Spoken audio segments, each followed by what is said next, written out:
সূর্য যেহেতু অস্ত যাবে অসম্ভব সুন্দর লাগবে। আর আমাদের ভাড়া পড়েছে হচ্ছে 50 টাকা করে। তবে এই হলো ভারত সেবাশ্রম সংঘ। চলো ভেতরের দিকে গিয়ে ভাড়ার সময় তোমাদের একটা রুম দেখানো যাক। আর এখানে রুমের যে ভাড়া সেটা শুরু হচ্ছে 249 টাকা থেকে। এই যে এটা হলো কপিলমুনি ধর্মশালার গেট।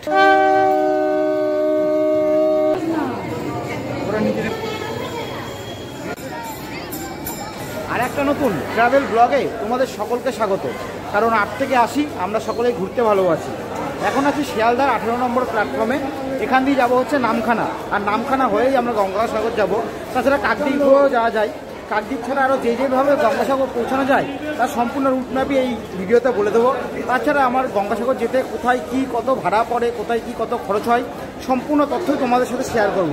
তাছাড়া তোমরা যারা গঙ্গাসাগর যাবা, গঙ্গাসাগর গিয়ে কোথায় থাকবা, কোথায় হচ্ছে তোমরা খাওয়া দাওয়া করবা, তার সম্পূর্ণ ইনফরমেশান এই ভিডিওর মাধ্যমে আমি তুলে ধরার চেষ্টা করব। আর শিয়ালদা থেকে এখন যে ট্রেনটা রয়েছে সেই ট্রেনটার টাইম হচ্ছে সকাল 7টা বেজে 14 মিনিট।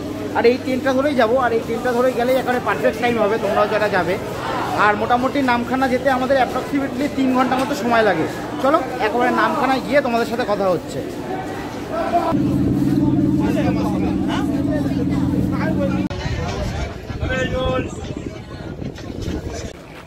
এখন নামখানা স্টেশনের একেবারে বাইরে দাঁড়িয়ে রয়েছি। এবার আমাদের টোটো ধরতে হবে। তার জন্য টোটোওয়ালাকে বলতে হবে যে আমরা হচ্ছে গঙ্গাসাগর যাব, তার জন্য ফেরিঘাটে যাব। তা আমাদের নিয়ে চলে যাবে। আর আমাদের ভাড়া পড়বে, টোটো ভাড়া পড়বে হচ্ছে 15 টাকা। চলো একেবারে হচ্ছে তোমাদের সাথে লঞ্চের উপরে উঠে তোমাদের সাথে কথা হচ্ছে। নামখানা ঘাট থেকে লঞ্চে উঠে পড়েছি। আর আমাদের এখন যেতে হবে হচ্ছে বেনুবন ঘাট। আমার পেছনে তোমরা দেখেও বুঝতে পারছো যে লঞ্চের একেবারে উপরেই রয়েছি। আর যে বসার জায়গাগুলো মেনলি প্যাসেঞ্জারদের সেটা হচ্ছে নিচে। চলো তোমাদের সাথে একেবারে আমার বেনুবন ঘাটে গিয়ে কথা হচ্ছে। আর আমাদের এই ঘাট পারাপার হতে আমাদের যে মাথা পিছু যে খরচ, প্রত্যেকের টিকিট প্রাইস হচ্ছে 40 টাকা করে। চলো একেবারে বেনুবন ঘাটে গিয়ে তোমাদের সাথে কথা হচ্ছে। ফেরিঘাট পার করে এই যে বেনুবনে চলে এসেছি। এবার তোমাদের সাথে যে ভাড়াগুলো শেয়ার করা যাক। আমি নিজে হচ্ছে টোটো করে যাব, তার আগে এখানে ভাড়ার লিস্ট দেওয়া আছে দেখতে পাচ্ছি, সেই ভাড়াগুলো একবার তোমাদের সাথে শেয়ার করা যাক। এই যে ফেরিঘাট দিয়ে যখন তোমরা বাইরের দিকে বেরিয়ে আসবে, এই দিক দিয়ে বেরিয়ে আসবে। আর এই পাশে ভাড়ার যে চার্ট সেটা দেওয়া আছে, দেখো তোমরা একটা স্ক্রিনশট নিয়ে রেখে দিতে পারো। বেনুবন থেকে গঙ্গাসাগর অবধি টোটো ভাড়া হচ্ছে জনপ্রতি হচ্ছে 60 টাকা করে। আর বাদ বাকি নিচে যেগুলো দেওয়া আছে রিজার্ভে আপ অ্যান্ড ডাউন ভাড়া, ওটা হচ্ছে টোটাল রিজার্ভ করতে হবে। আপ অ্যান্ড ডাউন ভাড়া টোটাল দেওয়া আছে, তোমরা একটা স্ক্রিনশট নিয়ে রেখে দিতে পারো। আমাদের আপাতত 60 টাকা লাগবে বেনুবন থেকে গঙ্গাসাগর অবধি টোটো ভাড়া। এই যে এখানে সব গাড়ি দাঁড় করানো আছে। আর এখানে কিন্তু শুধু টোটো আর হচ্ছে রিজার্ভ ম্যাজিক গাড়ি দেখতে পাচ্ছি। এখানে কিন্তু বাসের কোনো অপশান নেই। চলো তোমাদের এবার কাকদ্বীপ হয়ে তোমরা কিভাবে যাবে সেই রুটটা তোমাদের সাথে শেয়ার করি।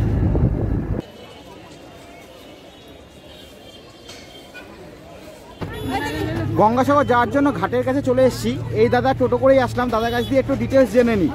দাদা বলছি এই অবধি আসতে আমাদের কাকদ্বীপ স্টেশন থেকে এই অবধি আসতে 20 টাকা ভাড়া লাগে। আর বলছিলেন মেলা থেকে কত টাকা করে ভাড়া হবে? 40 টাকা করে ভেসেলে ভাড়া বাড়বে, সেটা হচ্ছে 10 তারিখ থেকে মেলা চালু হয়ে যাবে। হ্যাঁ, ওটা ভেসেলে 40 টাকা করে ভাড়া হবে। এখন কত ভাড়া ভেসেলে? 10 টাকা। এখন ভেসেলে 10 টাকা। আর তোমার টোটোর ভাড়া মেলার সময় 30 টাকা, মেলার সময় 30 টাকা। তার মানে এখন হচ্ছে 20 টাকা আমাদের নিয়ে আসলে, আর মেলার সময় 30 টাকা থাকবে, তাই তো? আর বলছে এই জোয়ার মানে এখানে কি প্রত্যেক দিন এই জোয়ার ভাটার জন্য কি এই বন্ধ থাকে? ঘাট পারাপার বন্ধ মানে টাইম নেটের সব ছেড়ে দিয়ে থাকে। গঙ্গাসাগর.com এ গেলে ও আপনি দেখতে। আচ্ছা, গঙ্গাসাগর যে অ্যাপটা রয়েছে সেই সাইডে গেলে, সেই অ্যাপের মধ্যে গেলে প্রত্যেক দিনের যে টাইম সেটা পেয়ে যাবে ভেসেল পারাপারে, তাই তো? ঠিক আছে দাদা, ধন্যবাদ।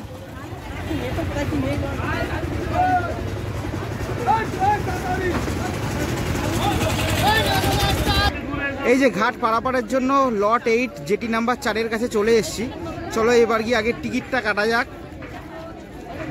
এই যে এইখান দিয়ে টিকিট কাউন্টার, এটা এখান দিয়ে টিকিট কাটতে হবে। চলো গিয়ে টিকিটটা কাটা যাক। ঘাট পারাপারের জন্য টিকিট কেটে নিয়েছি। আর আমাদের টিকিট ভাড়া পড়লো হচ্ছে 10 টাকা। তবে এই কাউন্টারে জিজ্ঞাসা করে যা জানতে পারলাম, এই বছর যবে থেকে মেলা শুরু হচ্ছে, এই বছর মেলা শুরু হচ্ছে 10ই জানুয়ারি।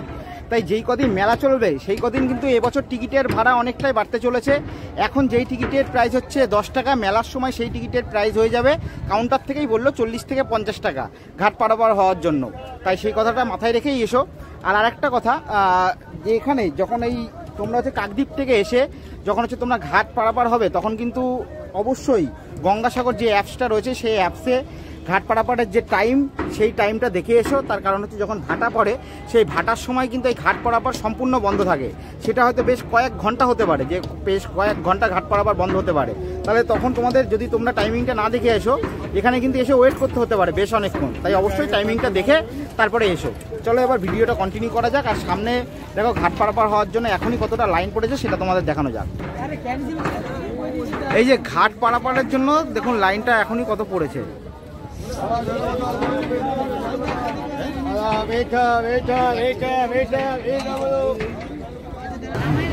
গঙ্গাসাগর যাওয়ার জন্য ভেসেল ছেড়ে দিয়েছে আর এখন হচ্ছে সময় সকাল 11টা বেজে 8 মিনিট।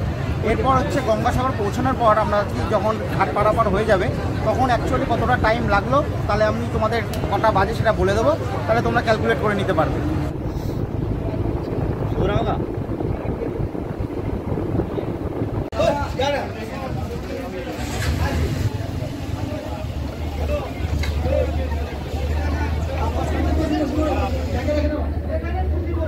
এখন বাজে 11টা বেজে 45 মিনিট। তাহলে সেই হিসাব করলে আমাদের টাইম লাগলো, টাইম ডিউরেশন হচ্ছে 37 মিনিট। 11টা 8-এর সময় হচ্ছে ভেসেল ছেড়েছিল আর এখন বাজে হচ্ছে 11টা 45 মিনিট। চলো বাইরের দিকে যাওয়া যাক। এই যে আমরা কচুবেড়িয়া জেটিতে পৌঁছে গেলাম। দেখো ওখানে বোর্ডেও লেখা আছে কচুবেড়িয়া জেটি, আর এইটা হচ্ছে বাইরেটা।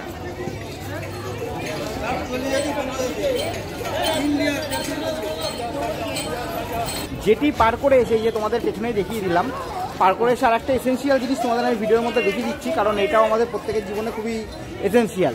এই যে জেটি পার করে এসে কারোর যদি তোমাদের টয়লেট ইউজ করার প্রয়োজন বোধ হয় তাহলে যে এখানে বড় টয়লেটেরও ব্যবস্থা আছে। এই যে এটা হচ্ছে টয়লেট। এই যে কচুবেড়িয়া যে জেটি, এই ঘাটে এসে তোমরা এই দিকে হচ্ছে টয়লেটটা দেখতে পেয়ে যাবে, কারণ এটা আমাদের প্রত্যেকের জীবনে খুবই এসেন্সিয়াল। তার জন্য ভিডিওর মধ্যে দেখিয়ে দিলাম। চলো এবার সামনের দিকে এগোনো যাক। দাদা নমস্কার, বলছি দাদা এখান দিয়ে সাগর অবধি যেতে ভাড়া কত পড়বে? পার হেড 100 টাকা। পার হেড 100 টাকা। আর এমনি 5 জন ছাড়া তো যাবে না? না, 5 জন ছাড়া যাবে না। আর আগে যদি 3 জন হয় রিজার্ভ হবে। 3 জনের রিজার্ভ মানে হচ্ছে মূল হচ্ছে 500 টাকা ভাড়া, 5 জনে 500 টাকা, সেই হিসাবে 100 টাকা করে পড়ছে, তাই তো? ঠিক আছে দাদা, ধন্যবাদ। কচুবেড়িয়া থেকে এরপর অটো ধরে নিয়েছি আর এখান দিয়ে হচ্ছে ডিস্টেন্স হচ্ছে গঙ্গাসাগর অবধি অ্যাপ্রক্সিমেটলি 30 কিলোমিটার। আর আমাদের ভাড়া পড়েছে হচ্ছে 50 টাকা করে। তবে হচ্ছে 1 তারিখ থেকে 16 তারিখ অবধি, জানুয়ারির 1 তারিখ থেকে 16 তারিখ অবধি এই অটো তারপর হচ্ছে টোটো এই রাস্তা দিয়ে সম্পূর্ণ চলাচল বন্ধ থাকবে ভিড়ের কারণে। তখন একমাত্র যাতায়াতের মাধ্যম হবে বাস, আর হচ্ছে আর একটা হচ্ছে ম্যাজিক গাড়ি। ম্যাজিক গাড়ি করে গেলে আপনাদের রিজার্ভ করে যেতে হবে। আর বাসের এখন যেটা ভাড়া হচ্ছে দাদার কাছে জানলাম সেটা হচ্ছে 45 টাকা করে। বাসে করে গেলে 45 টাকা ভাড়া পড়বে, কিন্তু যখন মেলা শুরু হবে ওই মেলার সময় এই ভাড়াটা অনেকটাই বেড়ে যাবে। তখন এই দাদা যা জানালো সেই অনুযায়ী 80 টাকা করে বাসে করে আপনাদের ভাড়া পড়বে ওই গঙ্গাসাগর অবধি যাওয়ার জন্য। ধরুন সাথে থাকুন, সম্পূর্ণ ভিডিওটা দেখতে থাকুন। অবশেষে চলে এসেছি। আমাদের অটো হচ্ছে আমাকে এরকম একটা জায়গায় এসে নামিয়ে দিল। এই যে তোমাদের দেখাচ্ছি, এই যে আমার পেছনে হচ্ছে প্রচুর বাস পার্কিং রয়েছে, এই পাশে হচ্ছে গাড়ি পার্কিং রয়েছে। তো এরকম একটা জায়গায় আমাদের নামিয়ে দিল। এরপর হচ্ছে আমি তোমাদের বেশ কিছু হচ্ছে থাকার জায়গা দেখাবো, ভারত সেবাশ্রম সংঘ থেকে শুরু করে, তার সাথে তোমাদের একবারে সাগরেও নিয়ে যাব। তাছাড়া এখানে যে মন্দির রয়েছে সেখানেও তোমাদের নিয়ে যাব। চলো ভিডিওটা কন্টিনিউ করা যাক। এই যে এখানে যে আমরা নামলাম, এই রাস্তা ধরে যদি তোমরা সোজা চলে আসো তাহলে একটা রাস্তা দেখবে এই যে লেফটে চলে যাচ্ছে আর একটা রাইটে চলে যাচ্ছে। যদি তোমরা এই যে সোজা রাস্তাটা দেখছো এই রাস্তা যদি সোজা ধরে চলে যাও তাহলেই পেয়ে যাবে একটুখানি এগিয়ে গিয়েই কপিল মুনির আশ্রম। আর পশ্চিমবঙ্গ সরকারের থাকার জন্য যে যুব আবাস সেটাও এইদিকে পড়বে। আর যদি তোমরা এই দিকে যাও, এই দিকে কিছুটা হেঁটে গেলেই পড়বে হচ্ছে তোমার ভারত সেবাশ্রম সংঘ। তাহলে এইদিকে হচ্ছে কপিল মুনির আশ্রম আর হচ্ছে পশ্চিমবঙ্গ সরকার থাকার যুব আবাস, আর এইদিকে কিছুটা এগিয়ে গেলে ভারত সেবাশ্রম সংঘ। আর এই দিক দিয়ে সোজা কিছুটা এগিয়ে গেলে যে গঙ্গাসাগর রয়েছে সেটাও তোমরা পেয়ে যাবে। আর তার পাশেই আমি এখান দিয়ে হচ্ছে পেটাই পরোটা খেয়ে নিলাম। তার পাশেই একটা হচ্ছে হোটেল রয়েছে, এটা হচ্ছে সম্পূর্ণ নিরামিষ হোটেল। এখানে ভাতও পাওয়া যায়, তোমরা চাইলে এখানেও খেতে পারো।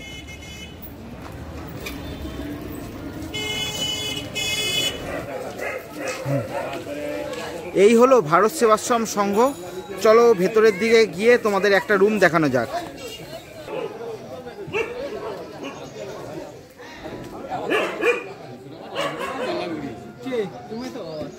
এখন ভারত সেবাশ্রম সংঘের একেবারে ভেতরে রয়েছি।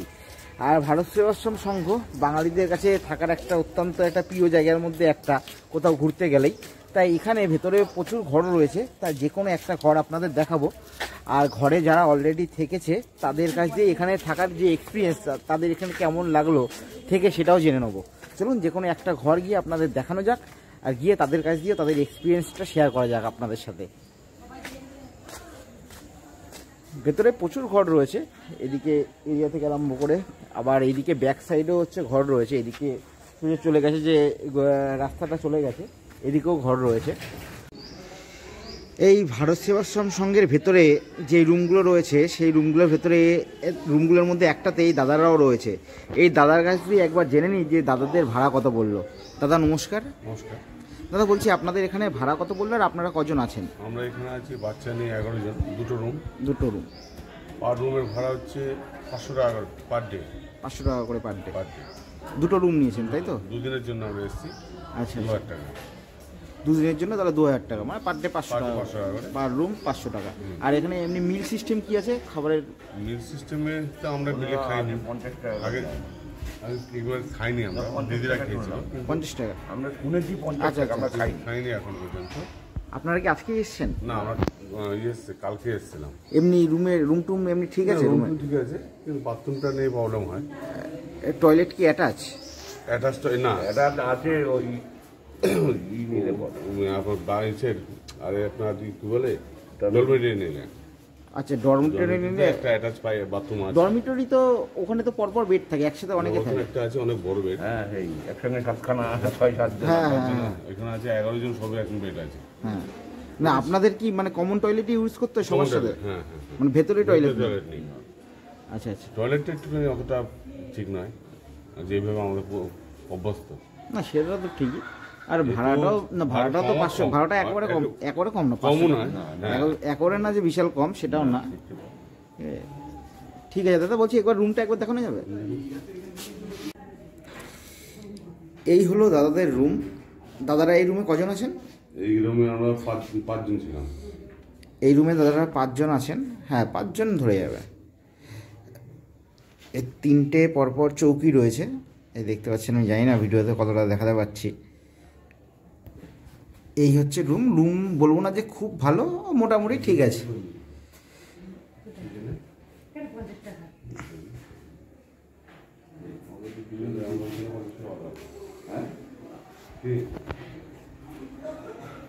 একবার আপনাদের যে এখানে যে অ্যাটাচ টয়লেট রয়েছে, যে কোনো একটা টয়লেট আপনাদের দেখানো যাক। এই যে সামনে একটা টয়লেট রয়েছে, টয়লেটটা একবার বাইরে থেকে দেখানো যাক। এই হলো টয়লেট।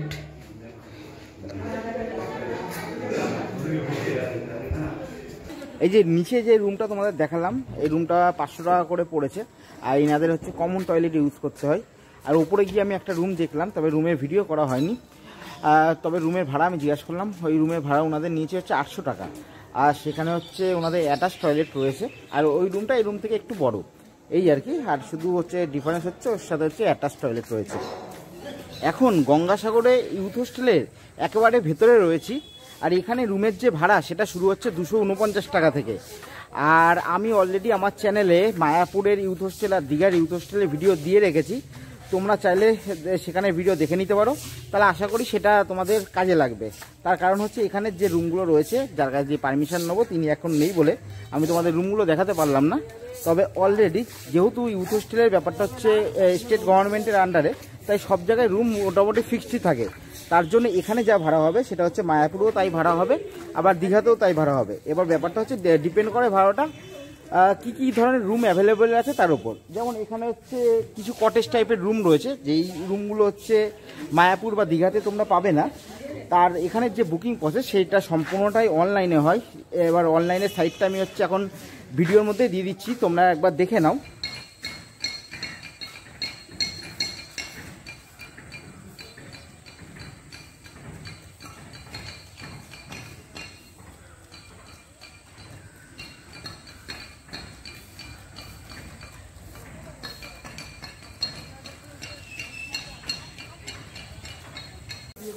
আর আমার পার্সোনালি আমি যে আগে দুটো জায়গায় যে ইউথ হোস্টেলে থেকেছি, আমার এক্সপিরিয়েন্স সত্যি বলতে খুবই ভালো। শুধু আমার একটাই অবজেকশন আছে, সেটা হচ্ছে এই যে জায়গাগুলো রয়েছে এটা থাকার সাথে সাথে যদি খাওয়ারও ব্যবস্থা চালু করা হয়, তাহলে যেহেতু হচ্ছে তাহলে আর খাওয়ার জন্য বাইরে যেতে হয় না। তাহলে একসাথে যদি সেটাও চালু হয়ে যায় তাহলে আমার মনে হয় আরও অনেকটা বেটার হবে। চলো এবার বাইরের দিকে যাওয়া যাক। এই যে ওই মোড় থেকে একটু আগে যেখানে দেখালাম, ওই মোড় থেকে এই রাস্তা ধরে যদি সোজা চলে আসো তাহলেই হচ্ছে এই সামনেই তোমরা পেয়ে যাবে এই যে এটা হচ্ছে ইউথ হোস্টেল। আর এই দিকে যদি তোমরা সোজা চলে যাও, এইদিকে কিছুটা পায়ে হেঁটে গেলেই পড়ে যাবে হচ্ছে গঙ্গাসাগর। তোমরা যদি গঙ্গাসাগরে এসে যদি কপিল মুনি ধর্মশালাতে থাকতে চাও, তাহলে এই যে কপিল মুনির যে মন্দির তার পাশেই রয়েছে হচ্ছে কপিল মুনি ধর্মশালা। চলো ধর্মশালার ভেতরের দিকে যাওয়া যাক। এই যে এটা হলো কপিল মুনি ধর্মশালার গেট, চলো ভেতরের দিকে প্রবেশ করা যাক।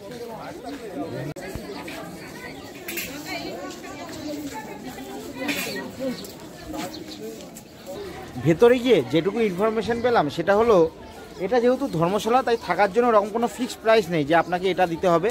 এটা এখানে হচ্ছে ডোনেশন সিস্টেম, অর্থাৎ আপনি থাকার পর আপনার যেটা ভালো মনে হয় সেটা আপনি এখানে দিতে পারেন।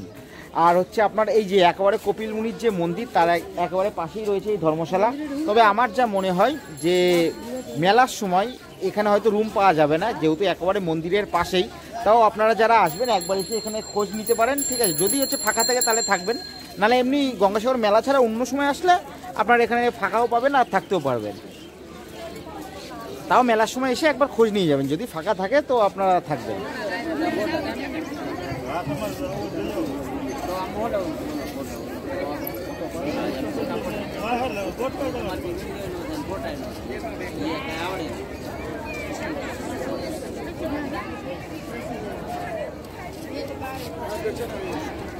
এখন এই ভিডিওর মধ্যে যে লাইনটা দেখছো সবাই হচ্ছে লাইন দিয়ে দাঁড়িয়ে রয়েছে ভেতরের দিকে প্রবেশ করার জন্য। যেহেতু হচ্ছে এন্ট্রান্স গেট এখন বন্ধ রয়েছে, তার জন্য সবাই লাইন দিয়ে দাঁড়িয়ে রয়েছে। যেই হচ্ছে এন্ট্রান্স গেট খুলে দেবে তখন হচ্ছে সবাই ভেতরের দিকে প্রবেশ করবে। আর তার ঠিক উল্টো দিকে এই যে কপিল মুনির যে মন্দির দেখালাম তার ঠিক উল্টো দিকে, অর্থাৎ এই দিকটা চলে গেলে তোমরা পেয়ে যাবে হচ্ছে সাগর, যে সাগর রয়েছে এখানে সেটা পেয়ে যাবে।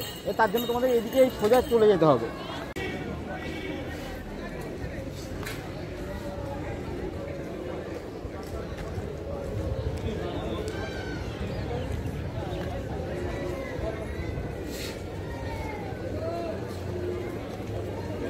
এই যে তোমরা গঙ্গাসাগরে এসে যারা পুজো দেবে আর পুজোর ডালি এগুলো কোথা থেকে নেবে ভাবছো, তাহলে তোমরা তারা এখান দিয়ে নিতে পারো। এই যে এখানে যতগুলো দেখছো এখানে যতগুলো গেট রয়েছে, এই একটা, তারপরে ওইদিকে ওই সাইডে, ঠিক আছে? আমি জানি না ভিডিওর মধ্যে কতটা বোঝা যাচ্ছে। এইগুলোতে সবই তোমরা হচ্ছে এর ভেতরে পুজোর বিভিন্ন সামগ্রী থেকে আরম্ভ করে পুজোর সব কিছু পেয়ে যাবে। তাছাড়া তোমরা যদি কিছু কেনাকাটা করো এমনি কোনো শৌখিন জিনিস বাড়ির জন্য, সেটাও তোমরা এই ভেতরের দোকানগুলোতে পেয়ে যাবে। এখন আমরা সাগরের দিকে যাচ্ছি, চলো তোমাদের সাগরটা দেখিয়ে আনি।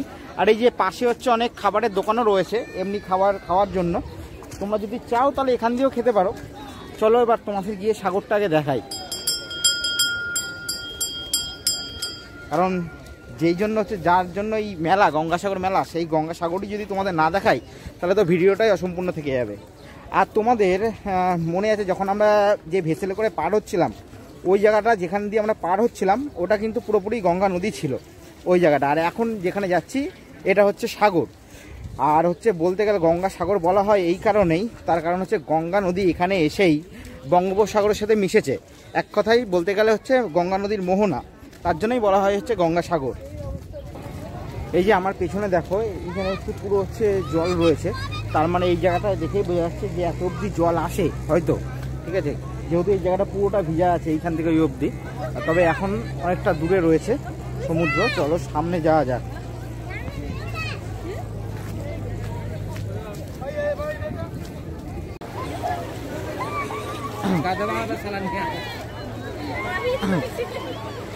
এখন তোমরা ভিডিওতে এই যে আমার পেছনেই দেখতে পাচ্ছ গঙ্গাসাগর, একেবারে গঙ্গাসাগরের সামনে দাঁড়িয়ে রয়েছি। এই যে আমি একবার মোবাইলটা ঘুরিয়ে দেখাচ্ছি, এই দেখো এখনো কত লোক স্নান করছে। বেলা কিন্তু অনেকটা হয়েছে, বেলা বলছে ঘড়ির কাটা বলছে আর কি 4:15, তাও দেখো এখন কত লোক। এইদিকে দেখো কত লোক। আমি একবার মোবাইলটা পুরো রাউন্ড করাচ্ছি 360। এবার একবার মোবাইলটা ঘুরিয়ে তোমাদের দেখাচ্ছি।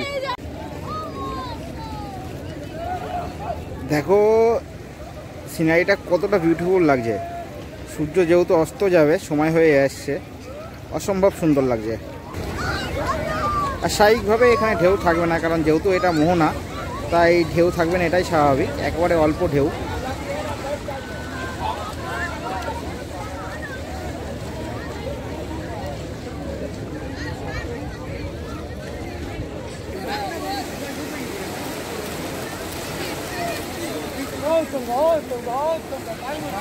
এখন তোমাদের ভিডিওতে যেই পার্টটা দেখাচ্ছি তখন হচ্ছে সন্ধ্যে হয়ে গেছিলো। আমার ভিডিও করতে করতে এই যে তোমরা দেখেও বুঝতে পারছো চারিদিকে যে সন্ধ্যে হয়ে গেছে, আর পেছনে মন্দিরের গায়ে হচ্ছে লাইট জ্বলে উঠেছে। চলো মন্দিরের ভেতরে যাওয়া যাক, তার আগে আমি একবার মোবাইলটা ঘুরিয়ে এই লাইট জ্বলা অবস্থায় মন্দিরটা কতটা সুন্দর লাগছে সেটা তোমাদের দেখাই, তারপর আমরা মন্দিরের ভেতরে গিয়ে দর্শন করব। চলো তোমরা ভিডিওটা কন্টিনিউ করো।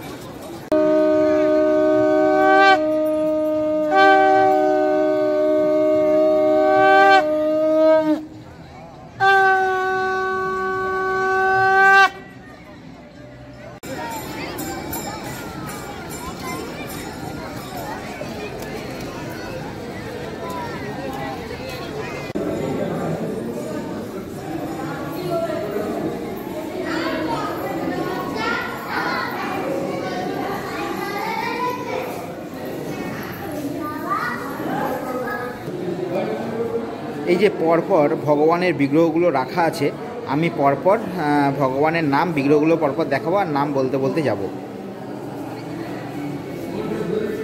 এই এখন আপনারা দর্শন করছেন নরসিংহ ভগবানকে, তারপরেই আপনারা দর্শন করছেন শ্রী রাধাকৃষ্ণ,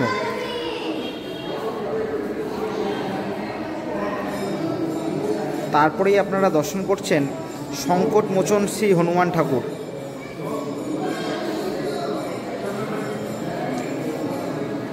তারপরেই আপনারা দর্শন করছেন এই যে সীতা মার সাথে ভগবান রামচন্দ্র। আর তারপরেই রয়েছে এই যে এখানে রয়েছে কপিল মুনি, যার নামেই হচ্ছে এই মন্দির, আর বাদিকে রয়েছে মা গঙ্গা।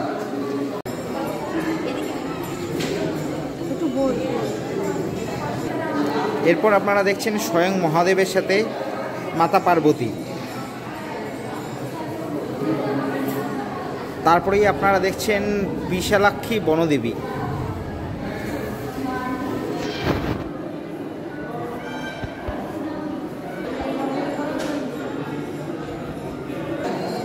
তারপর রয়েছে মা কালী, এই যে এখানে মহাদেবও আছে, গণেশ ঠাকুরও আছে,